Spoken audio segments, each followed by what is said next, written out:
வணக்கம் ஃப்ரெண்ட்ஸ், இன்றைக்கி நம்ம பார்க்க போகிறது பார்த்திங்கன்னா முட்டை வறுவல் தான். நான் வந்து ஒரு கடாயில் எண்ணெய் ஊற்றி கொஞ்சமாக பட்டை கிராம்பை ஆட் பண்ணியிருக்கேன். இதோட பார்த்திங்கன்னா எண்ணெய் காஞ்சதுக்கப்புறம் கொஞ்சமாக ஒரு டேபிள் ஸ்பூன் சோம்பு ஆட் பண்ணியிருக்கேன். நான் உங்களுக்கு டிஸ்கிரிப்ஷனில் என்னென்ன பொருள் யூஸ் பண்ணுன்றது எல்லாமே நான் உங்களுக்கு டீட்டெயிலாக போடுறேன், நீங்கள் செக் பண்ணிக்கோங்க. ஸோ இதுக்கப்புறம் நல்லா பொன்னிறமாக வறுத்து வந்ததுக்கப்புறம் நம்ம வெட்டி வச்சுருக்க பெரிய வெங்காயத்தை அதில் ஆட் பண்ணுங்கள். பெரிய வெங்காயத்தை ஆட் பண்ணதுக்கப்புறம் நல்லா அதை வதக்கிக்கோங்க. பெரிய வெங்காயமும் நல்லா பொன்னிறமாக வர வரைக்கும் நல்லா வதக்கிக்கோங்க. ஸோ இந்த மாதிரி நம்ம விறகடுப்பில் செய்யும்போது இன்னும் கொஞ்சம் டேஸ்ட்டாக இருக்கும். எல்லாத்தையும் ஆட் பண்ணிவிட்டு நல்லா வதக்கி எடுத்துக்கோங்க. நல்லா கிளறி விட்டுக்கோங்க இந்த மாதிரி.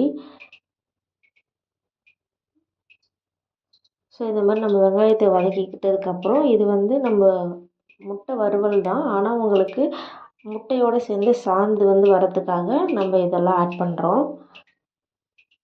இது லைட்டாக பொன்னிறமாக வதங்கிடுச்சு. இன்னும் கொஞ்சம் நேரம் நம்ம அடுப்புலேயே வச்சுருக்கலாம். ஏன்னா கிரேவி விட முட்டை வறுவலுக்கு கொஞ்சமாக இருந்தாலே போதும். ஸோ அதனால் இன்னும் கொஞ்சம் நல்லா வதக்கி எடுத்துக்கலாம். இதில் பார்த்திங்கன்னா ஒரு டேபிள் ஸ்பூன் மிளகுத்தூள் ஆட் பண்ணிக்கிறேன். மிளகுத்தூள் ஆட் பண்ணிவிட்டு நல்லா வதக்கி விட்டுக்கோங்க. இதுக்கப்புறம் பார்த்திங்கன்னா கொஞ்சமாக சிக்கன் மசாலா தூள் ஆட் பண்ணுறேன். சிக்கன் மசாலா தூள் ஆட் பண்ணிவிட்டு 1/4 டேபிள் ஸ்பூன் மஞ்சள்தூள் ஆட் பண்ணிக்கிறேன். இது நல்லா வதக்கி விட்டதுக்கப்புறம் இந்த மாதிரி உங்களுக்கு இருக்கும். நல்லா பொன்னிறமாக வறுத்து வந்துருச்சு.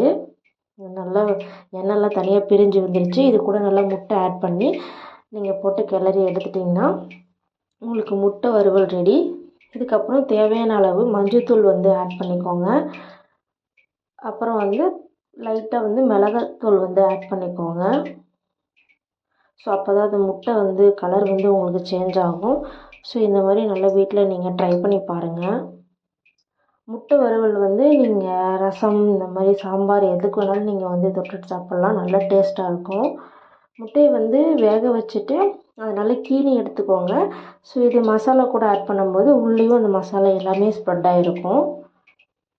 ஸோ இந்த மாதிரி ஒன்று ஒன்றா லாஸ்ட்டாக எடுத்து போட்டுட்டு இது கூட ஃபைனலாக மிளகாய் பொடி மட்டும் ஆட் பண்ணிவிட்டு உப்பு ஆட் பண்ணிக்கோங்க.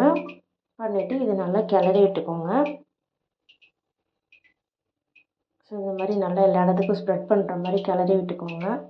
எண்ணெய் மட்டும் கொஞ்சம் எப்போவுமே அதிகமாக ஊற்றிக்கோங்க. ஏன்னா முட்டையை நல்லா வறுக்கும்போது இதெல்லாம் தீஞ்சு போயிடும். ஸோ ஆயில் மட்டும் கொஞ்சம் அதிகமாக யூஸ் பண்ணிக்கோங்க. ஸோ இந்த மாதிரி கிளறி விட்டுக்கோங்க. ஸோ நம்ம விறகடுப்பில் செய்கிறனால தீஞ்சிடும், அதனால் அப்பப்போ கிளறி விட்டுக்கலாம். இந்த மாதிரி பார்த்திங்கன்னா ஓரளவுக்கு முட்டையில் உள்ளது எல்லாமே ஸ்ப்ரெட் ஆகிருக்கும். வெங்காயம் எல்லாமே ஸ்ப்ரெட் ஆகிருக்கும். இதுக்கு மேலே பார்த்திங்கன்னா இப்போ மிளகாத்தூள் நம்ம போட போகிறோம். ஸோ மிளகாத்தூள் லைட்டாக போட்டுட்டு ஸோ இதுக்கப்புறம் ஒரு 2 பெரட்டு மட்டும் பெரட்டி எடுங்க. ஏன்னா மிளகாத்தூள் நம்ம மேலே போடுறதுனால கொஞ்சம் அடுப்பில் வைக்கும்போது அது தீஞ்சு போயிடும். சும்மா 2 பெரட்டு பெரட்டிட்டு அதை எடுத்து வச்சுருங்க. வீட்டில் செஞ்சு பாருங்கள் ஃப்ரெண்ட்ஸ். இது உங்களுக்கு ரொம்ப